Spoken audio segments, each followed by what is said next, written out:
అప్పుల బాధలు వెంటాడుతున్నాయా? అయితే 6 జేవిఆర్ వారి జాతిరత్నాలు ధరించండి. హాయ్, వెల్కమ్ టు మనం టీవీ. నేను మీ మనోజ్. మార్వాడి గో బ్యాక్ అనే నినాదం హైదరాబాద్లో చాలా గట్టిగా వినిపిస్తుంది. సో ఇక్కడ చూస్తేనేమో చాలా వరకు బిజినెస్లు వాళ్ళు చాలా గట్టిగా గ్రిప్లో పెట్టుకున్న పరిస్థితి. మరి వాళ్ళు వెళ్ళిపోతే మరి ఇక్కడ బిజినెస్లు జరుగుతాయా లేదా?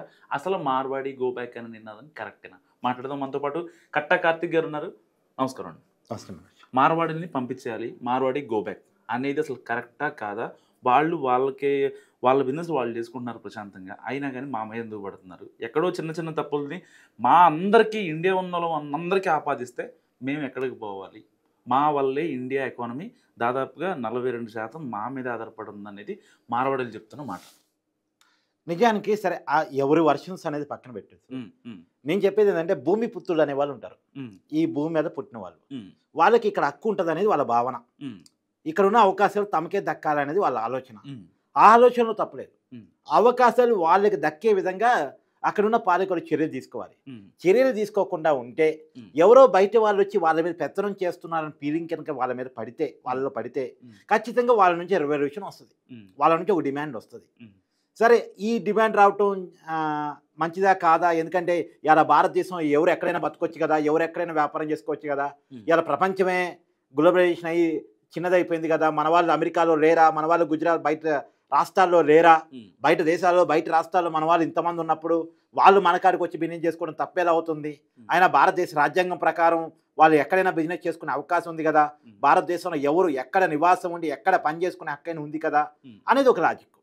ఈ లాజిక్ కూడా ఒకసారి పక్కన పెట్టేసి తెలంగాణలో గతంలో ఒక నినాదం వచ్చింది, ఆంధ్ర వాళ్ళ గో బ్యాక్. ఆంధ్ర వాళ్ళు తెలంగాణ వర్ణాలని మొత్తాన్ని హోల్డ్ చేసి పెట్టుకొని తెలంగాణలో ఉన్న అవకాశాలు మొత్తం పొందుతున్నారు. దానివల్ల స్థానికులకి అవకాశాలు లేకుండా పోతున్నాయి. కాబట్టి మన నీరు కబ్జా చేయబడుతుంది, మన నియామకాలు కబ్జా చేయబడుతున్నాయి, మన నిధులు కబ్జా చేయబడుతున్నాయి. కాబట్టి ఆంధ్ర వాళ్ళు గో బ్యాక్ అని తెలంగాణ ఉద్యమం ఉవ్వెత్తున లేచింది. నీరు నిధులు నియామకాల నినాదంతో తెలంగాణ సాధించబడింది. సాధించబడ్డ తర్వాత తెలంగాణ ఉద్యమానికి నాయకత్వం ఎవరు వహించారో ఆ పార్టీయే అధికారంలోకి వచ్చింది. ఆ నాయకుడే ముఖ్యమంత్రి అయ్యారు. ఆ నాయకుడు ముఖ్యమంత్రి అయిన తర్వాత నిజంగానే కొన్ని కొలువులు వచ్చాయి. ఆ కుటుంబంలో అయితే అందరికీ ఉద్యోగాలు వచ్చాయి. కేసీఆర్ గారికి ఒక ఉద్యోగం వచ్చింది, ముఖ్యమంత్రి ఉద్యోగం. తర్వాత వాళ్ళ కొడుకు కేటీఆర్కి మంత్రి ఉద్యోగం వచ్చింది. కవితకి ఫస్ట్ ఎంపీ ఉద్యోగం వచ్చింది, ఎంపీ ఓడిపోతే ఎమ్మెల్సీ ఉద్యోగం వచ్చింది. హరీష్ రావు వాళ్ళ అల్లుడికి ఆయనకి మంత్రి ఉద్యోగం వచ్చింది. సంతోష్ రావు ఆయనకు ఒక ఉద్యోగం వచ్చింది. వాళ్ళ కుటుంబానికి ఉద్యోగాలు వచ్చాయి. కానీ తెలంగాణ ప్రజలకు అవకాశాలు కల్పించబడలేదు. ఈ మాట ఎందుకు చెప్తున్నా అంటే, ఇవాళ ఏమంటున్నారు తెలంగాణ ప్రజలు మార్వాడి గో బ్యాక్ అంటే, తెలంగాణ వచ్చిన ఒక దశాబ్ద కాలం తర్వాత తెలంగాణ ఉద్యమానికి ఏ నినాదం అయితే కారణమైందో మళ్ళీ అదే నినాదం ఏర్పడతా ఉంది. అప్పుడే ఆంధ్ర వాళ్ళు గో బ్యాక్, ఇప్పుడే మార్వాడి గో బ్యాక్. పేరు మారింది అంతే. మళ్ళీ అవకాశాల కోసం కొట్టాడు స్టార్ట్ అయింది. అంటే ఈ 10 సంవత్సరాల 11 అంటే తెలంగాణ 2014లో వచ్చింది, 2025 నడుస్తుంది. ఈ 11 సంవత్సరాల కాలంలో తెలంగాణ ప్రభుత్వాలు తెలంగాణ ప్రజలకు అవకాశాలు కల్పించడంలో ఫెయిల్ అయ్యారు. అందులోనూ తెలంగాణ ఉద్యమానికి నాయకత్వం వహించిన పార్టీ అధికారంలోకి వచ్చినప్పటికీ, ఆ నాయకుడే ముఖ్యమంత్రి అయినప్పటికీ కూడా తెలంగాణ అవకాశాలు తెలంగాణ ప్రజలకు కల్పించబడలేదు. అంతే కదా అర్థం. మరి ఈ నినాదం వచ్చింది అంటే ఈ నినాదానికి పులిస్తా పెట్టే పరిస్థితులు నువ్వు క్రియేట్ చేయనట్టేగా లెక్క. కరెక్టే, నీ ఫెయిల్యూర్ కనపడుతుందిగా. ఎన్నాళ్ళు ఇలా ఇవాళ మార్వాడి గోబ్యాక్ అంటూ రేపు ఇంకెవడో వచ్చి మొత్తాన్ని హోల్డ్ చేసి పడేస్తాడు. మరి అప్పుడు వాళ్ళు మళ్ళీ బెంగాలీ గోబ్యాక్ అంటావా? ఇంకో 10 ఏళ్ళ తర్వాత మళ్ళీ గోబ్యాక్ అంటే తర్వాత ఇప్పుడు హైదరాబాద్లో మైనార్టీ శాతం చాలా ఎక్కువ. హైదరాబాద్లో కొన్ని ఏరియాల్లో మొత్తం కూడా ముస్లింలు ఉంటారు. కానీ నిజానికి వీళ్ళ మూలాలు చరిత్రలోకి వెళ్ళి వీళ్ళ మూలాలు కానీ చెక్ చేస్తే వీళ్ళ భారతీయులు కాదు. భారతదేశం మీద దండయాత్ర చేసి ఇక్కడ ఉన్న ప్రజలు కొంతమంది ముస్లింగా మార్చి ఉండొచ్చు, లేదు వాళ్ళకి సంబంధించిన బంధుగణం మొత్తం కూడా ఇక్కడ ముస్లింగా తరతరాలుగా వచ్చి ఉండొచ్చు.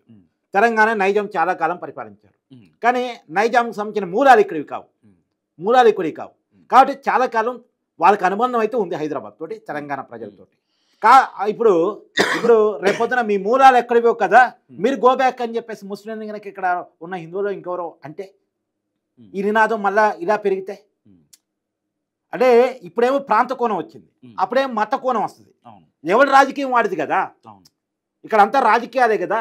ఇప్పుడు ప్రాంతీయ ఉద్యమాల వెనకాల రాజకీయ నాయకులు ఉంటారు, మత ఉద్యమాల వెనకాల రాజకీయ నాయకులు ఉంటారు, కుల ఉద్యమాల వెనకాల రాజకీయ నాయకులు ఉంటారు. ఎన్నాళ్ళు స్లోగన్ ఇచ్చుకుంటే బతుకుతాం?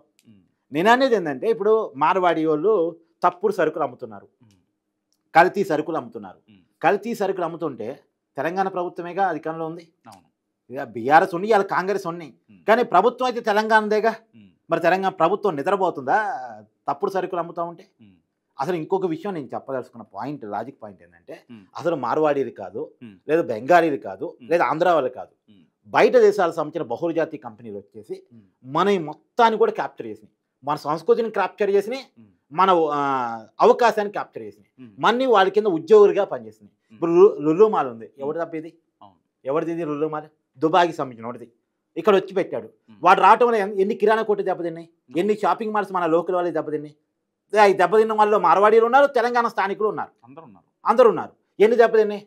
మరి బయట దేశంలో వచ్చి మన మీద పెత్తనం చేసి వాడు వ్యాపారం చేసుకుంటూ మన అవకాశాలు దెబ్బతీస్తున్నాడు, మళ్ళీ వాడు ప్రభుత్వాల నుంచి రాయితీలు పొందుతున్నాడు. మరి దీన్ని నువ్వు ప్రశ్నించవా? ఇప్పుడు డీమార్ట్ వచ్చింది, డీమార్ట్ ఎవరిది? డీమార్ట్ మన దేశందా, బయట దేశంది. ఆ డీమార్ట్ వాడు వచ్చేసి మన అవకాశాలు కొట్టేస్తున్నాడు. మన డీమార్ట్ రావటం వల్ల ఎన్ని కిరాణా కొట్టి దెబ్బతిన్నాయి. మరి దీని మీద నువ్వు మాట్లాడవా? ఇప్పుడు కనీసం మార్వాడివాడో, బెంగాలీవాడో, ఆంధ్రావాడో కనీసం భారతీయుడు, కానీ వీడు భారతీయుడు కూడా కాదు కదా, నీ అవకాశాలు కొట్టేస్తున్నాడు కదా, ఎక్కడో బయట చూస్తున్నాడు. వీడు మళ్ళీ ఏం చెప్తాడు, నేను అన్ని ఉద్యోగాలు కల్పిస్తానని ప్రభుత్వాల దగ్గర రాయితీ పొంది, నీరు నేల పొంది, అవకాశాలు రాయితీలు పొంది పెద్ద ఎత్తున బిజినెస్ పెడుతున్నాను పేరుతోటి వాడు మన అవకాశాలు మొత్తం క్యాప్చర్ చేస్తాడు. వాడు కొంత చీప్గా వస్తువులు ఇవ్వగలడు, ఎందుకంటే పెద్ద ఎత్తున హోల్సేల్గా వాడు వస్తువులన్నీ పొందుతాడు కాబట్టి వాడు తక్కువ ధరకు వస్తే తక్కువ ధరకు అమ్మగలడు, మార్జిన్ తక్కువ చూసుకుని అమ్మగలడు, ఎక్కువ వస్తువులు అమ్ముతాడు కాబట్టి.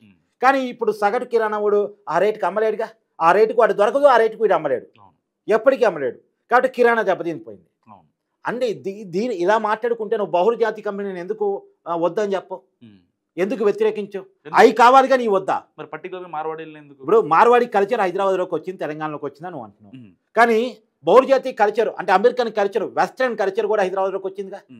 ఇప్పుడు చినిగిపోయిన చెట్టీలు వేసుకోవడం ఎవరి కల్చర్? అది సగం గుడ్డలు, చినిగిపోయిన గుడ్డలు, ఎవరి కల్చర్? అది వెస్ట్రన్ కల్చర్ మన దగ్గరకు వచ్చిందిగా. మరి ఆ కల్చర్ని వ్యతిరేకించవే.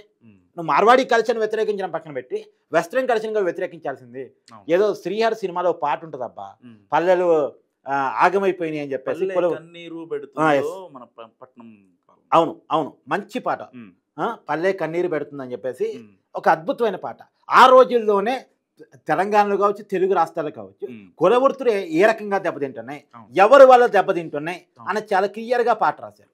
మరి చాలా క్లియర్గా అప్పట్లోనే బహుళజాతి కంపెనీలు ఈ కంపెనీలు వెస్ట్రన్ కంపెనీస్ వచ్చేసి మన కుల వృత్తుని ఏ రకంగా దెబ్బతీస్తున్నాయి, మన వ్యాపారాన్ని ఏ రకంగా దెబ్బతీస్తున్నాయి, మనకున్న అవకాశాన్ని ఏ రకంగా దెబ్బతీస్తున్నాయి, చివరికి ఓనర్ని కాస్త నౌకరిగా ఎలా మారుస్తున్నాయి, మనకున్న కిరాణా షాపు ఓనర్షిప్ను బంద్ చేసుకొని మన వీడి దగ్గర నౌకరిగా పనిచేయాల్సిన పరిస్థితి. ఆ పరిస్థితిని ఆ రోజుల్లోనే చెప్పారు, కానీ ఈ రోజుల్లో మనం చర్చించుకుంటాం. మరి అసలు శత్రువు ఎవరో గమనించకుండా నువ్వు పోరాటం చేయడం వల్ల ఫలితం ఉంది. అంతే కదా.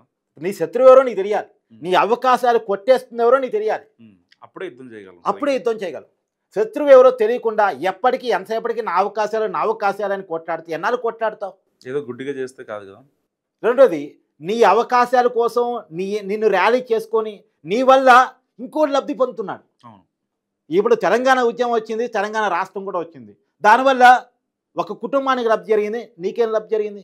నిజానికి నీకు గనుక లబ్ధి జరిగి ఉండుంటే, తెలంగాణ ప్రజలకి కనుక అవకాశాలు దొరికి ఉండుంటే ఇవాళ గోబ్యాక్ మార్వాడి నినాదం వచ్చి ఉండేదా?